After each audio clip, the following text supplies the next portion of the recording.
this is Robert Milner. I'm with Beaver Dam Mud Runners. I want to go over our motors and kits today. We got Patton out of Duck Hill chilling behind us. First of all, I want to go over the engines. Typically you use either a 6 or 9 or 13, anywhere between 6 and 13 horse with our kits. Some people buy a 2.5 horse and use it with an adapter on our small kit. This is just a typical lawnmower engine. It's just a horizontal one instead of a vertical one. So anybody can work on these. Any lawnmower mechanic can work on these. This is a Honda 13 horse right here. It's a GX 390. This is when I've started on building, but it's just got an adapter there and this mount on there. But without, imagine that not being there and that not being there, and that's the engine. It's a GX 390, like I said. I'll flip it around so you can see it. See there, 390.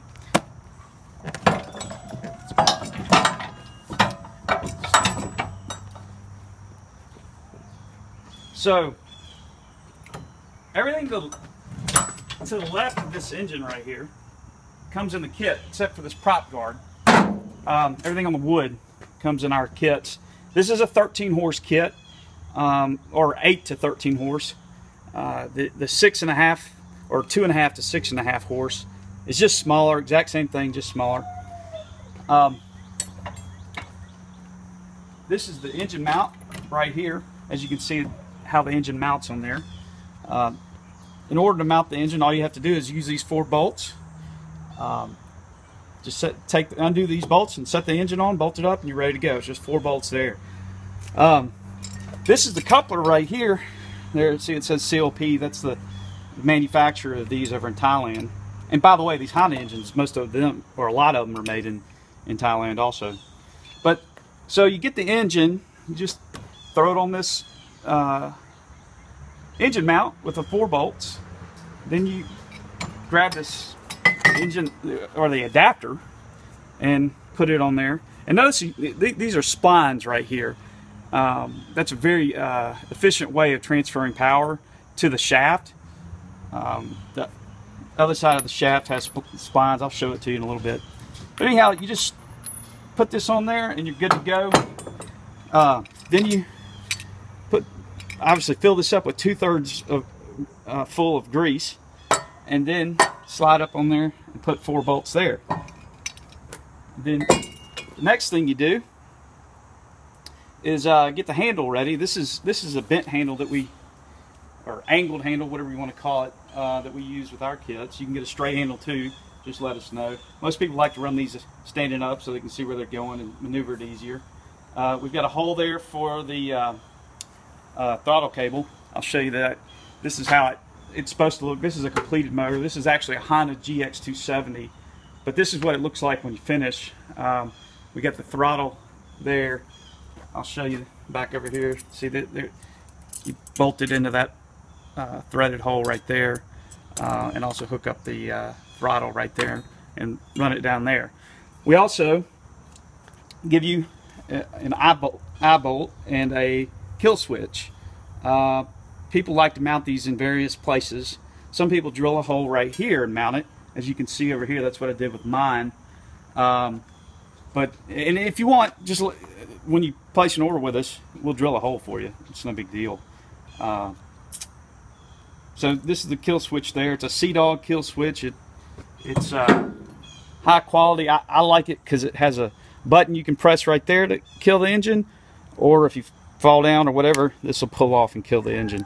Let me show you over here. See how I've got it hooked up. Otherwise, you have to reach down to the engine and kill it there. So I like having it right there near the throttle. You can mount it wherever you want to, but as far as what's left in the kit that I hadn't gone over, these are the bolts that you use on the coupler and this adapter. You use 1 bolt to, you can't see it, but you use 1 bolt to attach it to the shaft. This is the transom mount. It's very thick, heavy-duty steel with a grease zerk fitting there. These are very top-heavy engines, so you want it very secure to your transom. We've got bolts with cups on them in there if you want to use those so you don't mess up your transom. And you can mount it on either side. We've got holes on each side so you can mount it there. One other thing I forgot to mention on this engine mount, we use brass bushings inside here, and we also have grease zerk fittings there. Here's the shaft. If you notice, we use a bronze end bushing right there. Reason being is other tile and longtails, they use plastic end bushings. This is a lot more heavy duty than a plastic or polymer end bushing, because if you get fishing line or whatever hung up in there, it can burn it out. And there's bushings on down this. They're polymer bushings. Where there's a screw, there's a bushing. We also have grease zerk fittings on this shaft. If you notice, there's one there and then there's one down there. I'll spin it around and show you that's the splines they use on the end there. Those are, as I said, that's a lot more efficient than some of the other methods that people use from transferring power from the shaft from the engine to the shaft.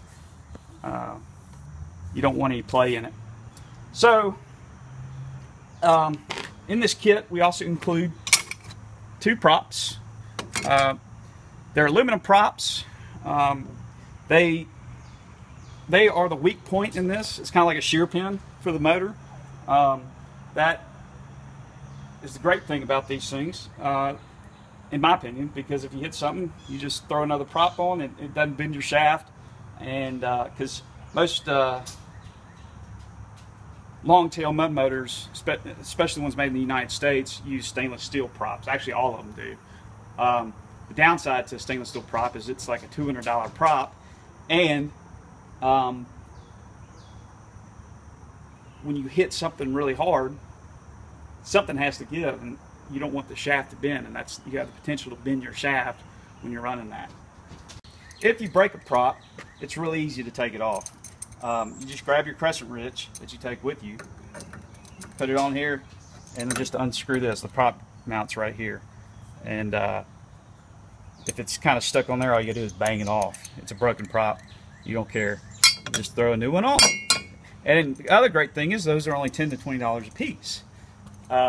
So always carry your best friend with these, or best friends with these motors, is a grease gun, a crescent wrench, and a spare prop.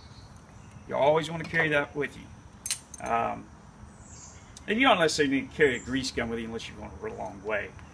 I'm religious about greasing mine up. There's the grease zerk fitting on the housing right there, then the 2 there. After I go duck hunting or fishing, I'll just give a couple pushes of grease in on each one. This is my Honda GX270.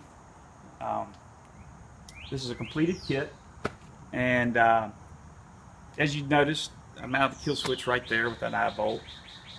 I like these Sea Dog kill switches because they hold up well, and also you can press this button to kill the engine instead of reaching down here. I think that's a lot safer. You can mount it anywhere on this handle. This is the throttle. I use zip ties to keep the wire in place, and this is 18 gauge wire that you can get in any hardware store. That's really the only thing you need for this kit. That and maybe a splice to splice it into the wiring. And these are very well balanced kits. Some people like to change the weight on them to where there's more weight in the back.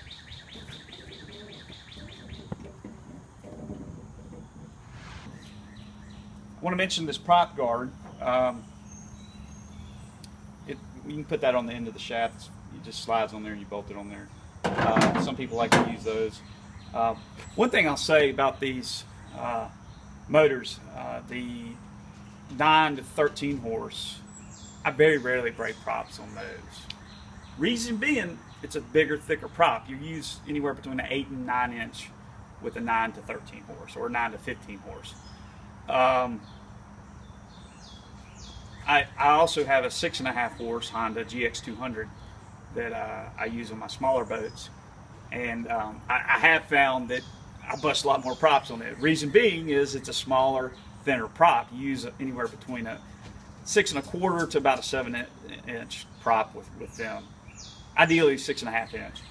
But I found that I use this more with my 6.5. I don't use it with my bigger ones. And the only downside to it is well, it can slow it down a little bit if you're worried about speed, but not much. It kind of creates a suction, and you can suck a big piece of wood up in there and cause your prop to break. So kind of got to see. It just depends on your environment. These props that are used with the Thailand longtails are surface piercing props, meaning that they don't have to be completely submerged. One great advantage to that, using a surface piercing prop in a mud motor, is that you're not going to hit as many objects with it to potentially break or bend it. American longtails, most of them use cavitation plates, and that's a very inefficient design. The reason we use long tails, and the reason they're called long tails, well, multiple reasons they're called long tails. One, because they use them on long-tail boats over in Thailand, but also because they have long shafts. And the reason for using a long shaft is every boat creates a wake, obviously. Well, you want to rest that prop right in that wake so that you recycle that energy, and it's a lot more efficient than using a cavitation plate and pushing your prop at an angle. That's the other thing. You want to be pushing this straight from behind, because anytime you create an angle, it's not efficient. So that's the other great thing about these shafts and designs. One thing I want to say about these aluminum props, I think they work great. I use mine to hunt an oxbow lake that's very shallow in parts of it, and I go through mud and hit stumps and whatnot, break a prop occasionally, but it's pretty rare. I'd say that for a duck hunter or a fisherman, these motors work for 80% of them out there. There's the 20% that are really, really tough that go out and bust props left and right. In that situation, you probably want a stainless steel prop. But I use mine fishing and hunting in an oxbow lake and a swamp and in some rivers. And they do everything I want them to do and get me there. And the great part about it is they don't cost a lot. The big kits cost $500, and they'll take anywhere between an 8 and 15 horse. I've got all the specs on my website. As far as the main thing is you want an engine that has the same bolt pattern right here, and also the same bolt pattern right here. And I've got all those measurements on my website. These are certified to work with Honda engines. Beaver Dam Mud Runners is a Honda OEM, and we went through a long certification process to become a Honda OEM. That means we can build these engines and sell them to you. We don't care whether we build them or you buy a kit and do it. A lot of people go up to Harbor Freight and get what people call Honda clones. They seem to work fine. I had one on my 6.5 for about 2 years and never had any problems with it. I highly suggest, if you go with a Harbor Freight engine, to get their 2-year warranty. I think it costs $20 to $50. It's a no questions asked. They'll replace, I think, at least one engine. But anyhow, really any horizontal engine with the right measurements on it will work. If you have any questions, feel free to call us. I'll be glad to talk to you, or my sales rep Joey will be glad to talk to you. We'd love to sell you a motor. And if you're ever near Somerville, Tennessee, come out and see us. We'll give you a demo out in our swamp, and you can take a look at my dad's dogs at his kennel. As you can see, he's pretty chill. My dad has some great dogs. But anyhow, that's about it. Thanks for watching our video, and I hope I explained everything well. Thank you.